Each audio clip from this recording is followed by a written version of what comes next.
A new study shows that trace amounts of mRNAs from the COVID vaccine is now showing up in breast milk. Also, the Washington Post is finally reporting that, yes, the COVID vaccine is affecting women's cycles after we heard for so long that this definitely was not happening. Also, the Nord Stream pipeline going from Russia to European countries is suffering from unexplained leaks that is affecting the continent. And so we are going to talk to one of our favorite guests about what exactly that means and what the consequences will be. We've got all of this and more today. Of course, this episode is brought to you by our friends at Good Ranchers. Go to goodranchers.com/Allie. That's goodranchers.com/Allie.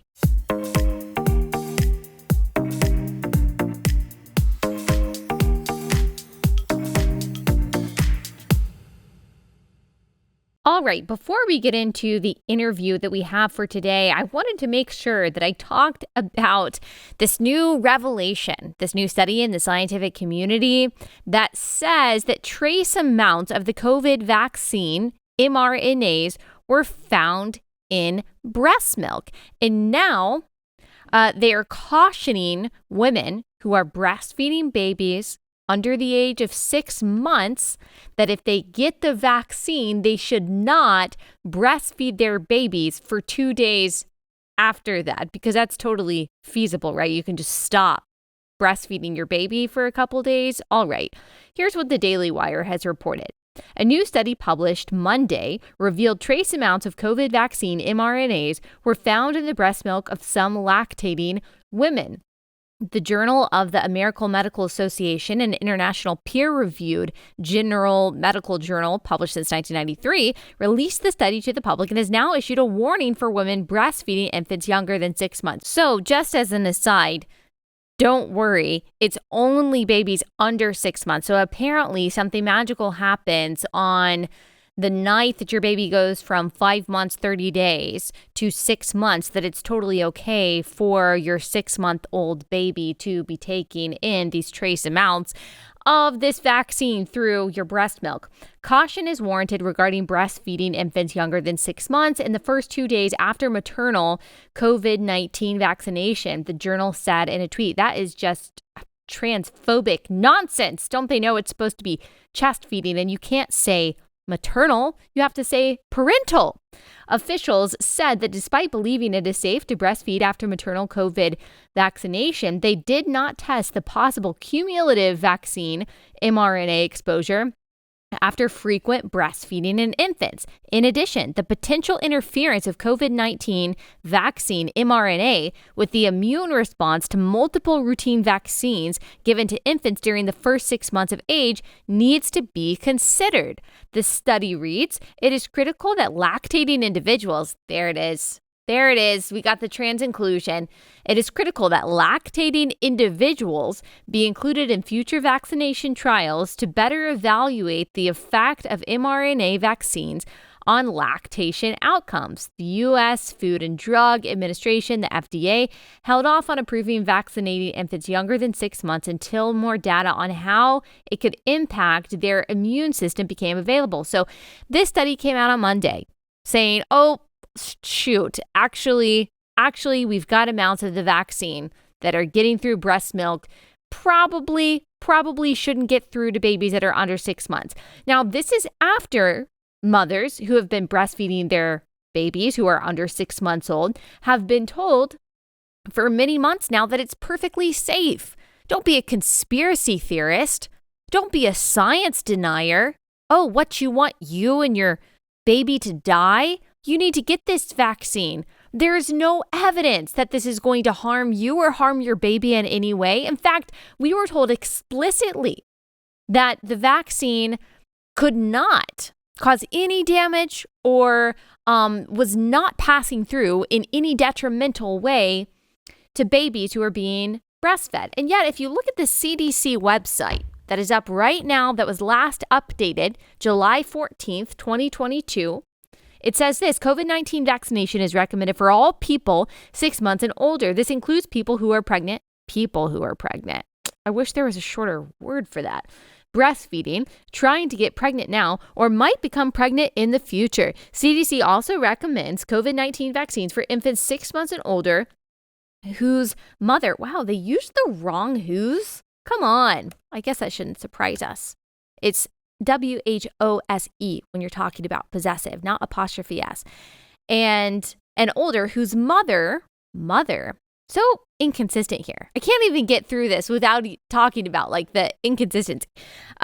Whose mother was vaccinated or had a COVID infection before or while pregnant. So if you are pregnant or were recently pregnant, the CDC site says you are more likely to get very sick from COVID-19 compared to people who are not pregnant. Additionally, if you have COVID-19 during pregnancy, you are at increased risk of complications that can affect your pregnancy and developing baby. And so of course, a lot of people are going to be pressured into this. Of course, a lot of people are going to be shamed and told that you're not a good mother. You're not taking care of yourself. You're not taking care of your baby if you don't get this COVID-19 vaccine while you are pregnant or postpartum.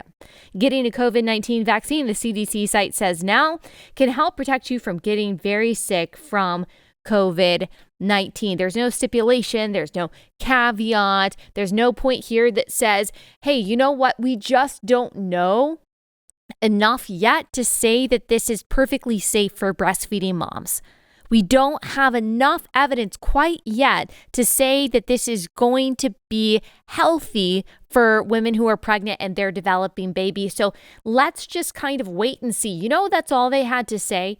I'm not mad that things change based on more data, based on more studying. I mean, human beings are fallible.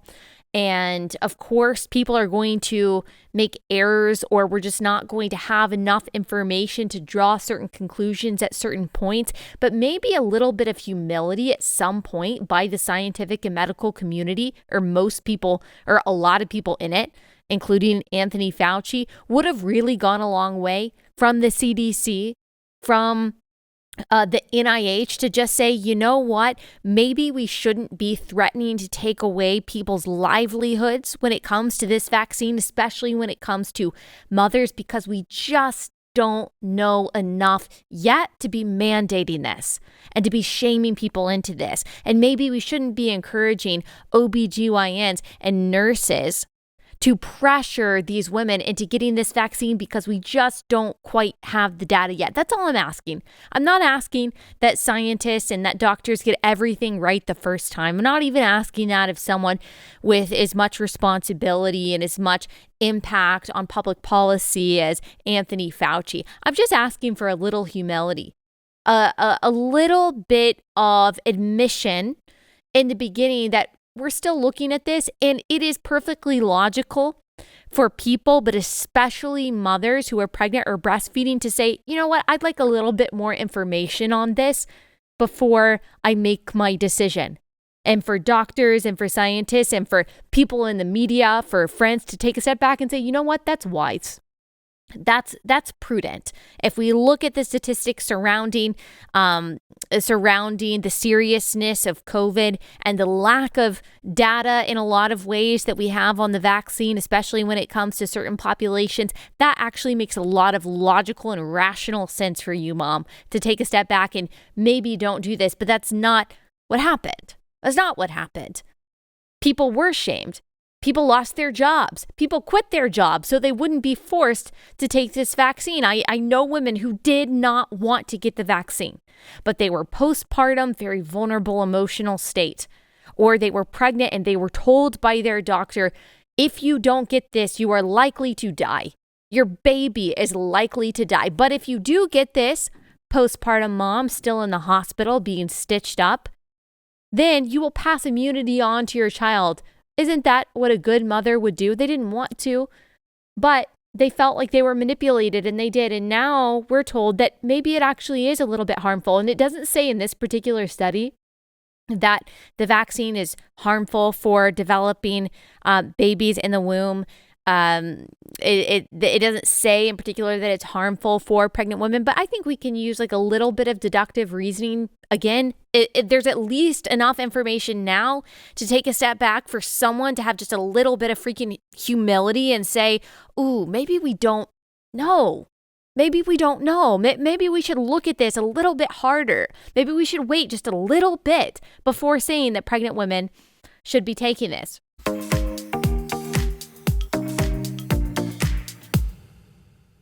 All right, guys, quick pause to tell you about a new sponsor that I'm really excited about, that I have known is going to be a sponsor on my show for a while. And let me just say, to my male family members who listen to this show, you might just want to skip right on over the ad, and probably all male listeners and viewers, Relata-bros out there, you might just want to go ahead and skip right on past this, because this is exclusively for the women of the Relatable audience. This is a company called Garnu, and they make organic tampons. And what's different about them from the competitive brands, especially all these new brands that have been popping up that claim to be, for their customers, you'll notice that they say people with periods or individuals who bleed or people with uteruses. So they're not really pro-woman. They believe this crazy lie that men can become pregnant, that it's possible to identify as the opposite gender, that men have periods. It's absolutely absurd. And if you're tired of supporting companies like that cannot even say what we are and acknowledge that women are awesome and unique, then you need to get your tampons from Garnu. 100% organic tampons that you can buy one time or via subscription. They also have menstrual cups, and they are also coming out with organic pads. They also, in addition to being unapologetically pro-woman, they also fight human trafficking for girls in Nepal with every purchase. So join the Girls Only Club by going to Garnu, that's GARNUU, garnu.com/Allie, to receive your first month of organic tampons for free when you subscribe exclusively for my audience. Use the code Allie at checkout. That's garnu.com. Use code Allie at checkout, or go to garnu.com/Allie.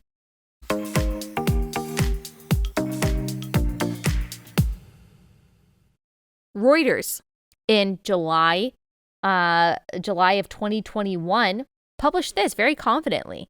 No traces of mRNA vaccines end up in mother's breast milk. A small study suggests the COVID-19 vaccines from Pfizer and Moderna deliver a synthetic version of messenger RNA molecules designed to instruct cells to build replicas of the coronavirus spike protein. While these beneficial antibodies may pass from mothers to infants via breast milk, isn't that great? The milk does not contain the mRNA itself, dummy. Researchers found in their analyses of 13 breast milk samples from 7 vaccinated women. Wow, what a huge sample size. Thank you so much. The World Health Organization recommends that breastfeeding mothers be vaccinated against COVID-19 and does not advise stopping breastfeeding afterwards. Well, thank you so much to Reuters. Thank you so much, Pfizer. Thank you so much, scientific community, for your confidence. I mean, I was called a science denier. Thankfully, when I was pregnant last time, my youngest was born in April of 2021. And if you'll remember, that was like right at the height of pressure to get the vaccine. Thankfully, my providers did not pressure me to get it. But there was pressure in the hospital. There was just pressure in general to get the vaccine. And again, like, your quality of motherhood in many of these cases is being judged based on whether or not you get the vaccine. And I didn't want to. I didn't feel comfortable with it, both when I was pregnant and when I was postpartum. I still haven't been vaccinated. I don't know if I've ever said that like completely explicitly, but I'm not. Didn't want to, got COVID, whole family got COVID. It sucked, I won't lie, but we got over it, and I never felt comfortable with it. I always wanted more information. I always wanted more data, especially though, while I was pregnant and breastfeeding. And so I'm sad, but I do feel a little bit vindicated. I do feel like, okay, I'm really glad that I went with that. I'm really glad that I stuck with my choice. And I'll be honest, like, there were moments while I was pregnant last time, 2020, 2021, where I thought, maybe I should just get it. Maybe I should. Like, maybe it is the smart thing to do. Like, if this really is that much more dangerous and deadly for pregnant women, then maybe I should just get it. I personally am glad that I didn't. Now, I know that there are many of you out there who did, and you and your baby are perfectly fine, and you're glad that you got that, and that is fine. That is fine. I don't judge you. I'm not mad about that. That is perfectly fine. What I am mad about, and what I don't expect to get any apology for, either to me or to all of the other people who bore the brunt of this, is the gaslighting and the manipulation and the bullying and the pressure to get something that we did not want to get. And we knew at that time that we really didn't need it. Okay? I'm not speaking for everyone. I'm not saying that no one needs it or no one should get it. But again, all I'm asking for is like a little bit of humility, that trust the science is a nonsensical phrase. It doesn't, it defies all logic. It defies actually like what science is. You don't trust the science, you test the science. That is what science is by nature. So when Dr. Fauci says people who deny me or people who question me are actually denying science or questioning science, that is someone who has a God complex. I think that's true of a lot of people at the CDC, a lot of people at the NIH, a lot of people in the media, a lot of people in our medical industrial complex, a lot of people at these pharmaceutical companies, and they just couldn't bear to say, we don't quite know yet. And who knows, honestly, the damage that might have done. Like, are there going to be reparations to the babies that may have suffered from this, whose moms thought that they were taking good advice from their doctor and Dr. Fauci, and maybe now their baby is harmed in some way, probably in ways that we will never fully know? Will there be payback? Will there be some kind of sorry for that? Doesn't sound like it. Doesn't seem like it. Because remember, the people, well, it breaks down to people on the left, but it's people who followed the mainstream progressive position at the first, whether it was lockdowns or whether it's, mandating vaccines or whatever it was. Like, they will never be held accountable for the consequences of their lives. They are always going to be remembered, at least by the mainstream media, for their valiant intentions. It doesn't matter that in Michigan and in New York and in California that the rate of death was the same as a lot of the red states that never locked down. What really matters is that they locked down, and apparently that was the compassionate position. It's going to be the same thing here. The people who make decisions in our country are never held accountable and never have to endure the consequences of the decisions that they make. No, those consequences rest on people like you and me. There's another aspect of this that I want to talk about briefly. I just saw it this morning. It was published yesterday in the Washington Post.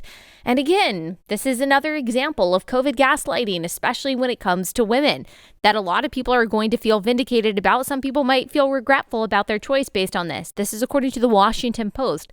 Women said coronavirus shots affect periods. New studies show they're right. Really? Because I seem to remember listening to a podcast that someone recommended to me by these two doctors and scientists, these lovers of objective truth, that said that doesn't even make any sense. It doesn't even make any sense that somehow the vaccine would affect a woman's cycle, because the components of the vaccine do this and are this, and a woman's cycle does this, and they are not dependent on one another at all. So it's probably just a coincidence. I mean, it's probably just because of the stress that people are in, or if you've gotten COVID. And other people, though, did acknowledge, I will say there are people, left, right, whatever, who did say, okay, any kind of vaccine, any kind of like shock to the system has the potential of changing your cycle, but they would say it doesn't affect fertility. But again, I would say we don't know. We don't know if it affects fertility. It might not, but really we don't know. I just think that we would be a whole lot better off if more people in charge said we don't know. And also just remember this, as just a rule of thumb, saying there is no evidence for is not the same thing as saying something's not true or something's not real. Just because something doesn't have evidence yet, because it hasn't been studied, doesn't mean that it's not true, or that there won't be data supporting that one day.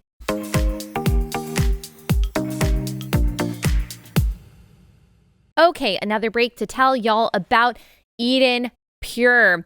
Their thunderstorm air purifier is absolutely amazing. You just plug it into your wall. You don't even notice it. You don't hear it. It doesn't take up any floor space, and it takes care of all the odors and the bacteria that's in the air in your home that comes from things like litter boxes or trash cans or dirty diapers, cooking smells. It gets rid of all of that, freshens your home so that you're never having to breathe dirty air. I love to travel with this thing. I love the proven Oxy technology that quickly destroys the viruses, the odors, the mold. There's over 250,000 thunderstorms sold so far. It's super popular because it works. There are no filters to replace, so you don't have to worry about this being some kind of gimmick or anything like that. It works really well. It's also affordable, especially with my code. Go to EdenPureDeals.com, use discount code Allie to save $200. That's 3 thunderstorm air purifiers. Put it everywhere in your house like we do for under $200. Shipping is free. That's EdenPureDeals.com, code Allie, EdenPureDeals.com.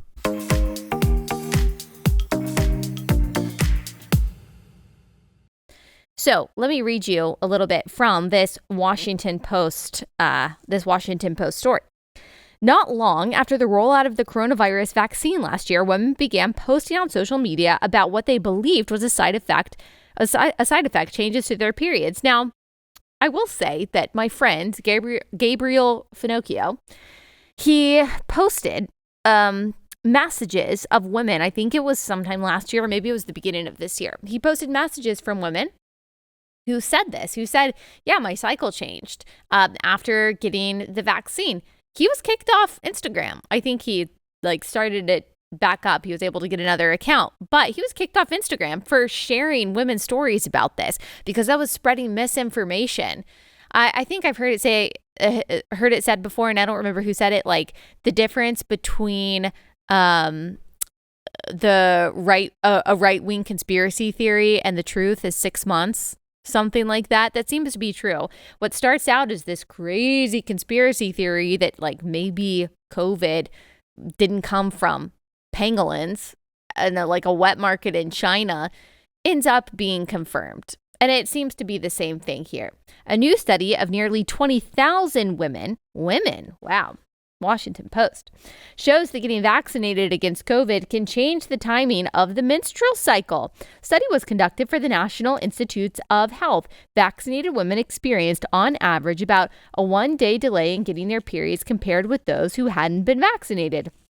Data was taken from a popular period tracking app called Natural Cycles. Was this consented to? I hope so. This included women around the world. Researchers analyzed 3 menstrual cycles before the vaccine and at least 1 after, and compared with 4 cycles in the unvaccinated group. People who received 2 vaccinations within 1 menstrual cycle experienced greater disruptions. 4-day average increase in cycle length, 13% experiencing a delay of 8 days or more. I mean, that's pretty significant. Allison Edelman, professor of obstetrics and gynecology at Oregon Health and Sciences, who led the study, said the effects were mostly temporary, only lasting 1 cycle before returning to normal.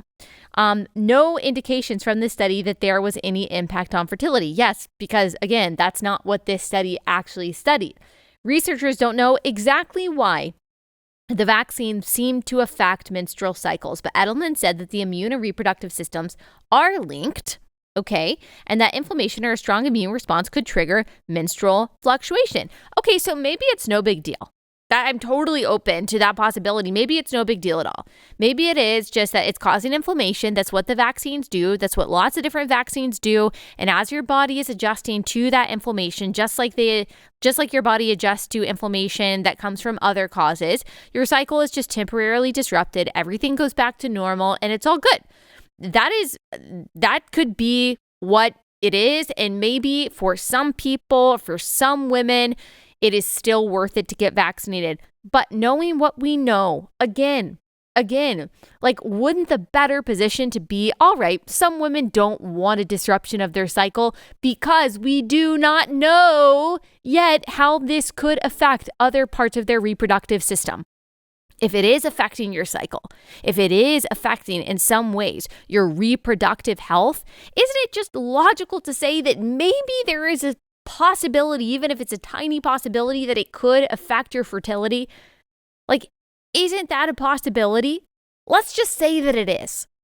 And if that possibility is out there because we know that there is an effect on the menstrual cycle by these vaccines, we should not be pressuring women to get it who don't want to get it.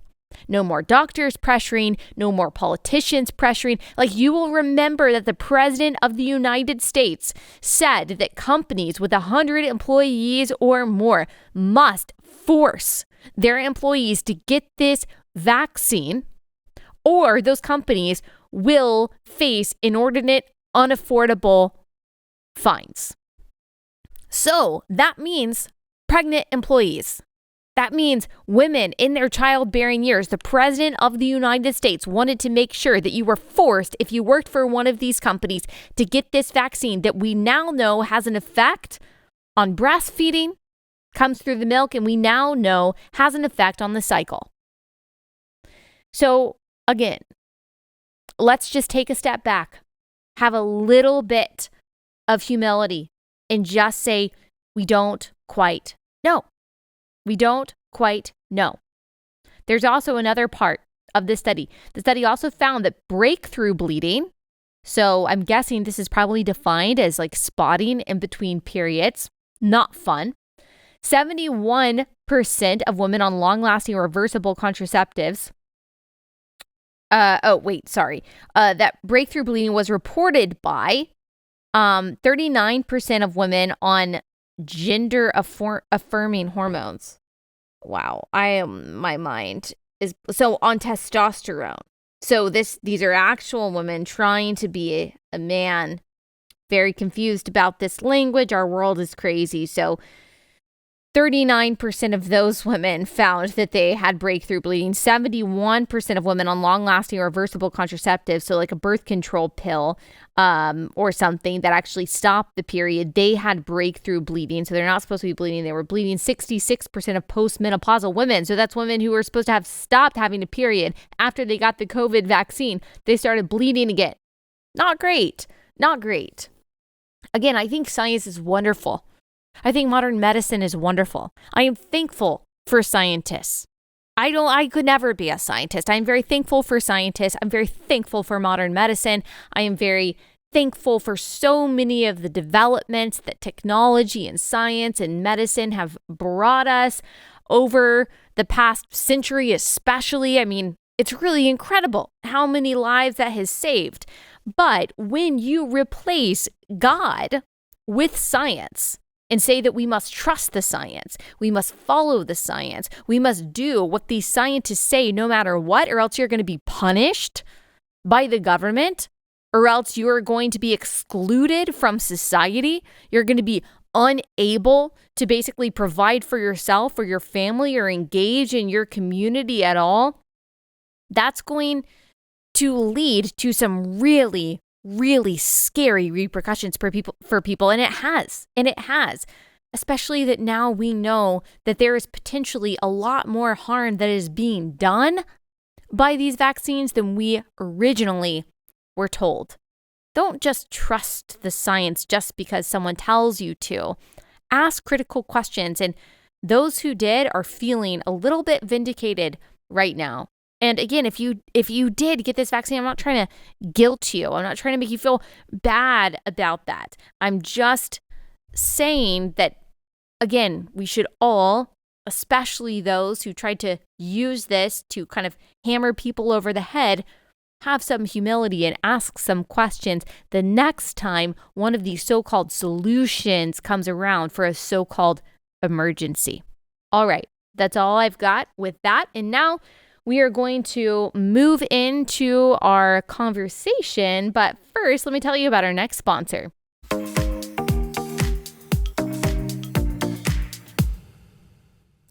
Well, unfortunately, an energy crisis leads to a food crisis. This is not helping the supply chain, as you know. That means when it comes to your food supply, it is better to be safe than sorry. It's not about being paranoid about what's to come. It's just about being prudent and doing everything you can to take care of your family. And that is why one of my favorite sponsors is My Patriot Supply. They offer these 3-month emergency food kits. It ships right to your front door in unmarked boxes for the sake of privacy, and you get really good, nutritious food that takes care of an individual for 3 months. And so you'll want to get one of these supply kits for every person in your family, and hopefully you'll never need it. That's the hope, right? But if you do, you know that you have something to rely on. So go ahead, get it now while you're thinking about it. Preparewithallie.com. Grab your 20% savings off of each 3-month kit. That savings really makes a big difference. Go to preparewithallie.com, preparewithallie.com.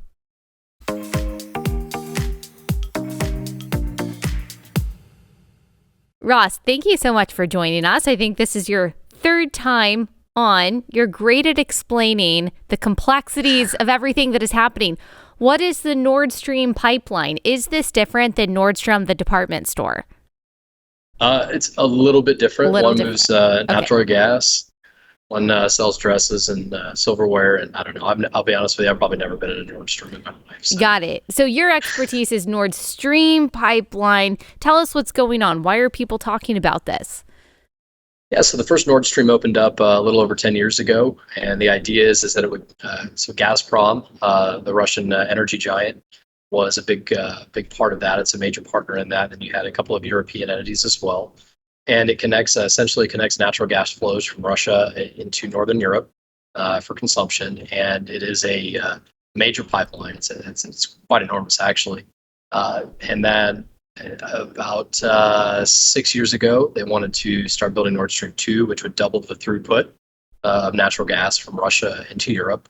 And so, of course, a lot of companies that depend on natural gas, it's fertilizer manufacturers, vitamin manufacturers, anything that basically utilizes natural gas as an energy feedstock or as a raw material in the production, the way nitrogen fertilizer does, would have been really dependent on that. It was the cheapest and most abundant source of energy available. And at a time when Europe was really focused on decarbonization, on getting away from coal or even things like nuclear, which has a zero carbon footprint, but was still worrisome to a lot of people. Natural gas seemed like a really great transitional fuel. But it also increased European dependence on natural gas. It locked out other European manufacturers of the natural gas market or reduced the market share that they would have been able to tap into. Norway has a mega natural gas company as well that would have been able to make use of it. So, and really, I think what people realized is that it is a tool of political leverage from Putin in Europe. And so that was where kind of the initial concerns about it. But now the concerns are setting aside Putin's ability to influence Europe by controlling natural gas flows. Now that natural gas is gone, the pipeline does appear to be offline completely and permanently so from some reports. And the question now is what's next for Europe. So what happened? Why were people talking about this yesterday? I saw that CNN reported that there were mysterious leaks and that CNBC said that sabotage is suspected after unexplained leaks found on major Russian gas pipelines. There's a lot of speculation on Twitter about who did what and how this happened. So what is going on there? There's a lot of game theory calculations if you're really looking at the flow of natural gas and what it means to the various stakeholders involved. I can argue both sides of it because I'm of two minds. There is one side that says that entities inside the EU, possibly even inside NATO, that are very worried about and frankly sick of Russian control of European and transatlantic affairs, via control of the natural gas flows into Europe, that they just took matters into their own hands and said, we're going to rip the Band-Aid off and this pipeline's going to go and we will figure out what to do next, but we have to break the dependence in a very kinetic way. You've got some people that the Scandinavian countries, Poland, for example, have shown little regard, increasingly so, for what Germany thinks. And Germany, of course, is the one that's most dependent on these natural gas flows. So it's going to be somebody that's probably not aligned with Germany's agenda, or at least has said we're willing to ignore Germany as the largest economy in the EU and take our chances. The other side of it is and this is the side that a lot of other people have argued against, is there's a compelling case that Russia could have done it to themselves, but in such a way that you would increase the infighting and tension and suffocation, if you will, of the European economy by not having access to this natural gas at all, by forcing them to import more supplies, to bring in more from Norway, but that they weren't maybe ready to do that. And that makes sense if you consider that for Russia, there is an economic offset on the other side. The ability to push more natural gas, more energy product into China, into the Central Asian nations, to buyers that would benefit from a sudden surplus of supplies that was going to Europe that's now going the other way. We don't know for sure that those buyers would have existed, that China and Russia maybe are colluding, but both scenarios very much are on the realm, within the realm of possibility here. Yeah. What we do know for sure is that it's offline, and that Europe is kind of casting about, wondering what do we do next. So what do you think about Biden in February saying there will no longer be a Nord Stream 2? We will bring an end to it. And then the reporter says, how will you do that exactly, since the project and the control of the project is within Germany's control? And he says, I promise you we'll be able to do it. And so some people are like, okay, that's a little ominous. Did the U.S. somehow have a hand in this? I've seen a lot of back and forth about that. Mm-hmm. So I'm going to do what I always do when it comes to public statements from this particular president, and throw the entire salt shaker over my shoulder instead of just a couple grains of salt. It's framing it that way certainly does make it seem like there could have been a nefarious plot afoot. Reports, Der Spiegel, ran an article recently that said, the CIA tried to warn German authorities and Nord Stream officials that there were, several weeks ago, that there was imminent risk to the pipeline. If such is the case, then tipping our hand that way probably means that we were not involved, even if we had some knowledge of it. The benefit to the U.S., though, in that scenario, if the U.S. was in some way complicit with it, is that the U.S. does have an abundance of natural gas. It's easier for us to export it to Europe than to, so to speak, export it to ourselves on liquid natural gas carriers because of the Jones Act. American export of natural gas to Europe has been up and certainly will continue to be because of this. But for Biden saying, we guarantee, my sense is that he was probably referring to the way in which Trump was able to stymie or stop construction of Nord Stream 2, which was a mix of giving and taking of incentives with regard to Germany and to NATO and to the EU to compel them economically to stop construction of the project. When you're talking about an actual attack, right, where you've got, small boats and you've got teams of divers that would be going down there, you've got submarines that have the ability to attack infrastructure, undetected until the attack's already done. When you're talking about that level of state cooperation and support, I doubt if we had any involvement that Biden, such as he is, would have tipped our hand to it. My sense is that he was referring to severe economic sanctions to stop the project the same way, which is also Trump bad. Which is also very bad. Which is also bad. And I know we don't have to get into all of this. We talked about this recently with another guest, but about the assault on nuclear energy and also natural gas, that it really doesn't make a whole lot of sense, even from a climate change perspective, which again kind of makes it seem like it is more nefarious than actual, any actual attempt to help the environment. And so, I'm with you in that I don't know. I have no idea. U.S. involvement, of course, I hope that that's not true. But the fact that the Biden administration could even possibly be cheering on any kind of ending to this project is troubling to me.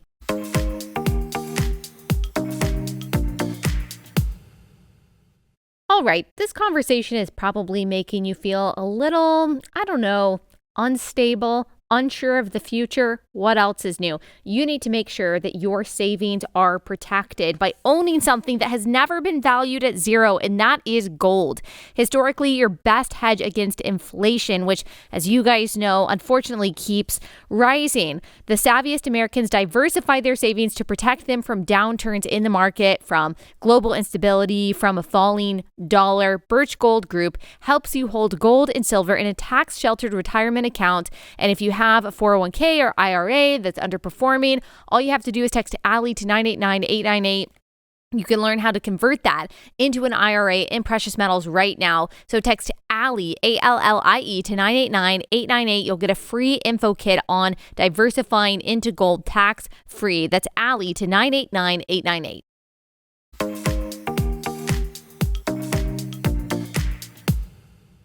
Neither pipeline was delivering commercial gas at the time of the leaks, yet given both lines were still pressured and each has the capacity to pipe around 165 million cubic meters of methane heavy gas per day. Leaks of this size are a severe safety environmental hazard, especially should Russia not stop pumping gas into the system. Depending on the scale of the damage, the leaks could even mean a permanent closure of both lines. What would be the consequences of that for Europe? Well, Europe would have to immediately replace that energy supply to the extent possible. In Germany's case in particular, one very notable example, it's one I've talked publicly about, is BASF. When Russia first invaded Ukraine, the next move that came out of Germany was a number of companies that are dependent on Russian natural gas, saying this could impact production of products X, Y, and Z. In the case of an industry I'm very familiar with, vitamin production was severely impacted. An immediate warning went out from BASF about shortages of materials that were produced using natural gas as a key input. And so that's been, Germany and Europe's worries all along is does restriction of natural gas, direct flows of Russian natural gas that come directly into Germany, does it cripple some of their biggest and most important companies, Mercedes-Benz as well, right?